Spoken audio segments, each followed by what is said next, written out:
Hey there, mga my loves. Virgo, thank you so much for always being here with me in this channel, babes.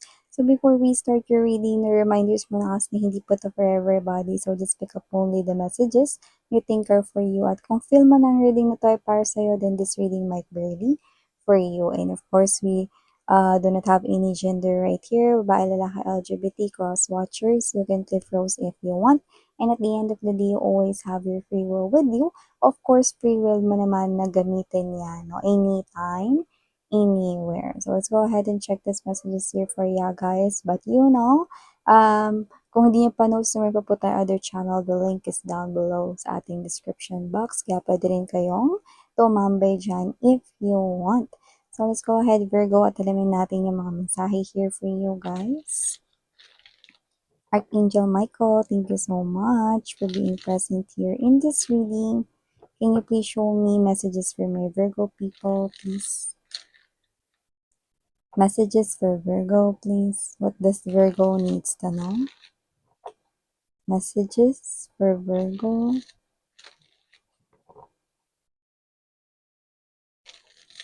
Virgo.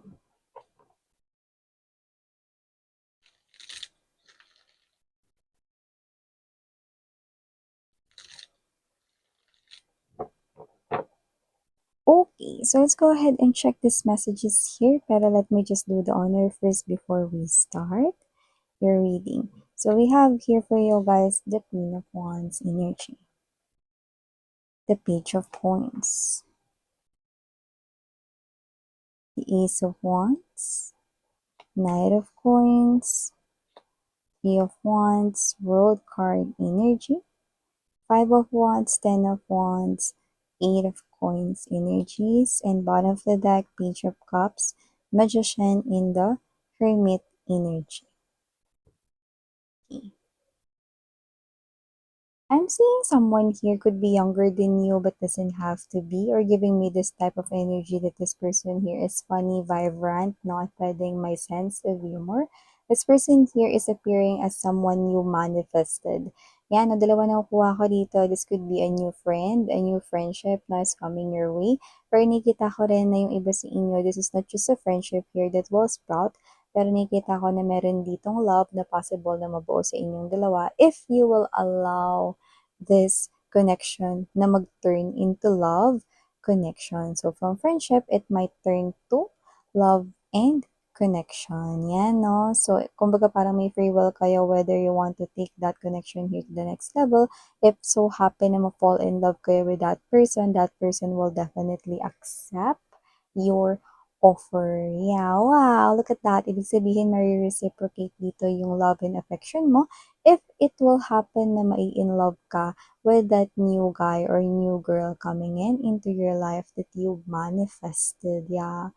If you want to choose friendship, then it is also calling for a good friendship partnership here. But if you want to lead na itong connection na to ay maging love and romantic situation, then nakikita ko rin yan mga babes. So, aside from that, no, nakikita ko rin dito, no, na meron ditong person na makaka-realize, Virgo, ng mga pagkakamali niya rito sa inyo. This person here will be having a lot of regrets at yung iba nagre-regret na ngayon. This person here is nakikita ko dito na matigas ang kanilang bumbunan noon. Pero ngayon nakikita ko ito ay lumalambot na. Hindi nila 'to inaasahan 'no, kasi medyo stubborn ang energy nitong person na 'to. Might be your ex or might be someone here you know na matigas yung ulo, hindi nakikinig rito sa inyo before. But now this person here is realizing this and having a lot of regrets. Pero yung iba, hindi pa nila alam na pagsisisihan nila yung bagay na nagawa nila sa'yo before. Yung iba doesn't have to be your ex, but maybe this person here is someone na posibleng matigas yung ulo before na now this person here is realizing it big time that kung ano man yung ginawa niya sa inyo before is totally na talagang nakadamage ng inyong connection. Yan. Because I'm seeing a lot of conflicts right here and may mga nadami pang ibang mga energies or people na na-involve. Yan, no? So maybe your family or your coworkers or even your closest friends.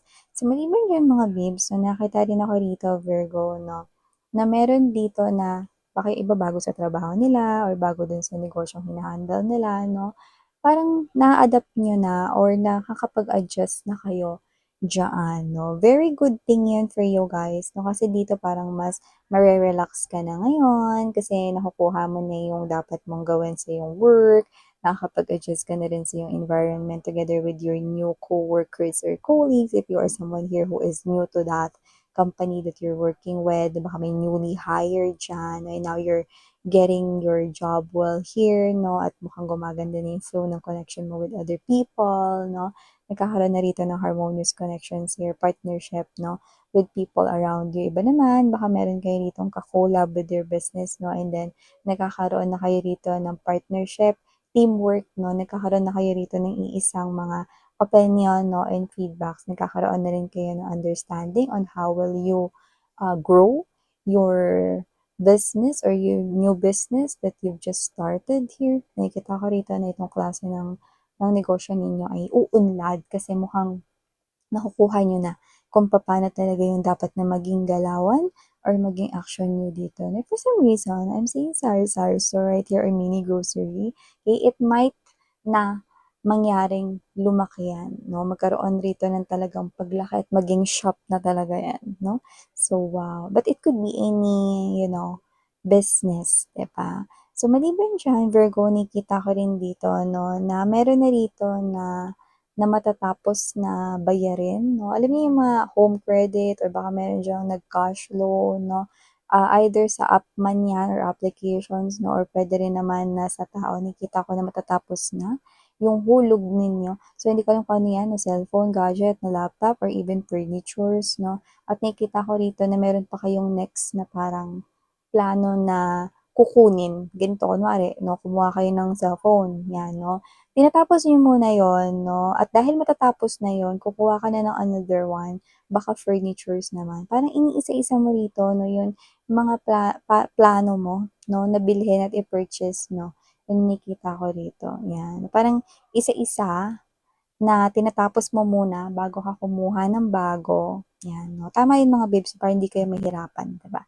So, may matatapos na dito and then yung binabalak mong next, so kunwari TV yan, next, no? Or parang refrigerator, no? Or maybe this is yun, no? Ipapagawa mo ng house ninyo, yan, may ganun.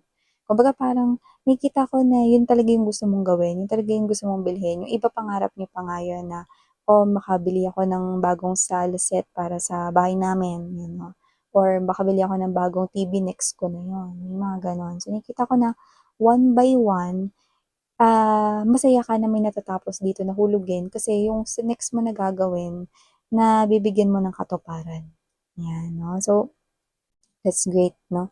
So, maliban diyan, Virgo, nakikita ko rin dito, 'no, yung energy mo is really glowing right now.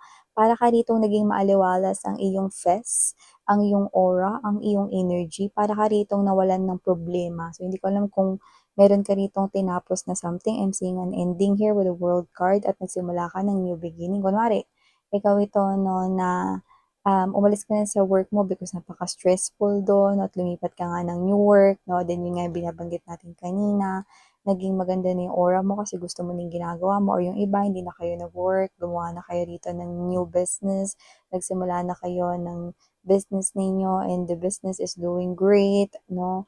Maganda yung naging simula niyan at nakikita ko rito na parang okey yung aura ninyo, okey? Parang mas nagiging confident kayo na ituloy yang negosyo ninyo, whether that's a small business right here now, just started or sinimulan niyo lang na whether you have your partnership here with someone or maybe ikaw lang yan, no? So, nakikita ko rito yung glow up sa'yo with the Queen of Wands energy. You're attracting here customers and potential clients, no? Buyers, no? Diyan sa yung sinasell na product, kung product man yan, or kung yan man ay services, no? So, very good, no? It's all about energy, okay? Kasi kung down ang energy mo, you are not going to attract here more potential buyers, no? Magiging matuma lamang ang iyong kikitain or iyong magiging day dito na if you're gonna maintain that buringot or busangot, no? Nakasimangot na fest, no? But hindi yun yung energy mo. Kasi ang energy mo will be this Queen of Wands energy. You're doing great, maaliwalas ang iyong mood at nakikita ko dito you're attracting here more potential customers sa'yo. Okay? So aside from that, Virgo, nakita rin ako rito ng someone coming in sa iyong life, no? And this is something here na posibleng parating pa lang for a lot of you. Ano ba yan, Miss Yan? With the Knight of Pentacles energy, this person here is paparating pa lamang sa iyong future. And this person here will be offering you a very sincere offer. And I think it has something to do with love and affection.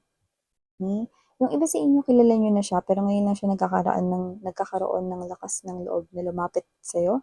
Yung iba naman hindi niyo pa siya kilala, 'yan 'no. Ibig sabihin may mga energies dito na posibleng matagal na pala niya kayo ditong nagugustuhan 'no, noon-noon pa pero ngayon lang siguro siya gagawa ng movement 'no, 'yan. At yung iba naman hindi niyo talaga siya kilala but this person here will step into your future and I'm seeing a new beginning sa inyong dalawa, 'yan 'no. So, kung ano man yung dala-dala niya, because Knight of Coins energy ito, this is someone here who is sincere when it comes to their showing actions, affection, love towards you. Kaya you do not need to worry about this Virgo because this person can be trusted, especially if you already knew this person here. Like you already knew his or her name, like you already knew his or her looks or face. No? Kilala niyo na siya, yung iba sa inyo. Iba sa inyo hindi pa, pero you can definitely feel instantly that you can trust this person here because the aura na binavibe niya rito is already telling you or signaling you na pwede mo siyang pagkatiwalaan. No? So, no worries at all. So, nakikita ka rin dito, no, for you, my loves, Virgo, na meron dito na something na magsi-steer ng iyong interes. Baka ito ay bagong plano na maisip mo na lang bigla or baka ito ay isang bagong idea na pwede mong i-apply sa negosyo mo or ito ay isang bagong activities or aktibidades na gusto mong join diyan. Nakikita ko na ito yung klase ng energy na magdadagdag ng pagganda ng well-being mo rito, no? So, nakikita ko that this is something here na pagbubuhusan mo rin ng time and effort. More likely, hindi ko nakikita talaga na yan ay may kinalaman sa pera. Parang ito yung klase ng energy na bubuo sa yung energy, no? Kumbaga parang ito yung magdadagdag ng what's this one? Pagganda ng energy mo. Kunwari, bagong hobbies, okay? Na pagluluto or pagpe-painting, no? Or baka sumali ka sa Zumba or whatever, no? Parang masarap sa pakiramdam 'no or masaya ka after mo 'yang gawin, gano'n yung nakikita ko rito, 'yan 'no. So, aside from that 'no Virgo, nakita rin ako rito ng person na gusto dito na makipag-usap sa'yo. And I think this person here wants to apologize to you about something na parang para sa'yo, "Okey na 'yan, wala matagal na 'yan, okey na 'yan, huwag natin pag-usapan 'yan." Hindi na ako galit, hindi na masama yung loob ko about that, 'yan 'no. Eh, that could be anyone 'no, na nakasamaan niyo ng loob before. That person is coming in at yung iba nga posibleng tapos na 'no, nakita ko na silang lumapit sa inyo dito Virgo, okey? At kung ano man yung parang pag-uusapan ninyo, sa kanya may impact pa rin yun,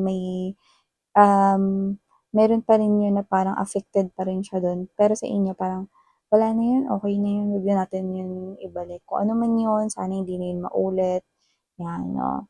Hindi ko nakukuha na ex niyo lang yun. I do see that that person could be, one of your friends, maybe mga relatives, kamag-anak niyo pa nga, or even a family member. Basta parang para sa inyo, okey na yan, sige basta wag mo na lang yun ulit gawin, 'yan 'no. Parang gano'n yung energy ninyo, you know. Kasi parang kayo ito na parang na-pissed off talaga kayo 'no, nung ginawa niyo yun talaga yung bagay na yun before 'no. So, it is not just all about, related to love, okey, but it might be related here to deception or a lie. So, posibleng may nagsinungaling or may nanggoyo rito, kung ano man yun, okey. Posibleng ito ay tungkol sa pera 'no, but yeah, I do not really get na ito ay romantic na betrayal, or love na betrayal, 'yan 'no. So, maliban diyan 'no, ito talaga ex niyo na 'to, 'tong sunod kong babanggitin 'no. Nakita ko rito 'no, na meron kayo ritong ex na lalapit sa inyo 'no, sure akong ex niyo 'to, 'yan 'no.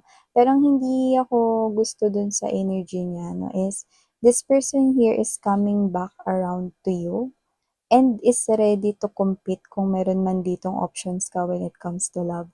Pero this person's energy is not sincere. So, hindi ko nakikita na dapat mong pagkatiwalaan itong energy ng ex mo. Kasi mukhang may kailangan lang siya dito, yan no. At, eh, ah, specifically ko itong nakukuha pero everybody no is hindi makaka-resonate dito sa parting sunod kong sasabihin. Pero kaya siya bumabalik dito parang pustahan lang. Parang nakipagpustahan siya rito sa kung sino man yung mga mokong nakausap niya 'no, na 'pag kunwari 'no, nakuha niya rito yung loob mo ulit or nakipagbalikan ka sa kanya 'no, meron siya ritong mapapala. So, puwedeng may pustahan na pera, mga gano'n 'no. So, in short 'no, this ex of yours is just coming in just for playtime or baka meron lang siya rito talagang sadya 'no. After nun, hindi ko nakikitang seryoso itong person na 'to 'no, but willing to compete siya rito 'no. Kaya 'pag naramdaman mo na parang may iba sa energy niya or may mali 'no, like red flag yung naramdaman mo, then just ignore that person, say no right away, okey? So, maliban diyan 'no, kung may ka-in relationship ka man ngayon, Virgo, nakikita ko dito that that person here is may possible na travel siyang iniisip for the both of you. So, baka kayo ay magbabakasyon together or magkakaroon ng getaway kayo rito 'no, or baka cruise, 'di ba, kayong dalawa. So, I do see that this is something here na posible mong i-look forward 'no, pero yun nga, maaaring wala pa siyang binabanggit dito na kahit na single word about it 'no. So, hindi ko naman nakikita na ito ay sorpresa pero posibleng ganun nga. Kasi meron ako nakukuha ditong word na gulat, so baka gusto ko niya ditong gulatin, yun 'no, or whatever. Pero yun nga 'no, spoiler kasi tayo dito mga babes 'no, so wala tayong magagawa yung nakita natin 'no. Kaya kung ito man ay sorpresa 'no, abangers niyo na lang siya 'no. I-splook niyo yan sa inyo in the upcoming days and weeks 'no. Kaya nakikita ko dito na maghanda na kayo at bumili na kayo ng maleta dahil kayo ay gagala together. So yan, ito mga mensahe na nakuha ko para sa'yo, Virgo. Thank you so much sa oras mo. Muli ako po si Yan Sarang Heyo, Love and Light. Annyeong.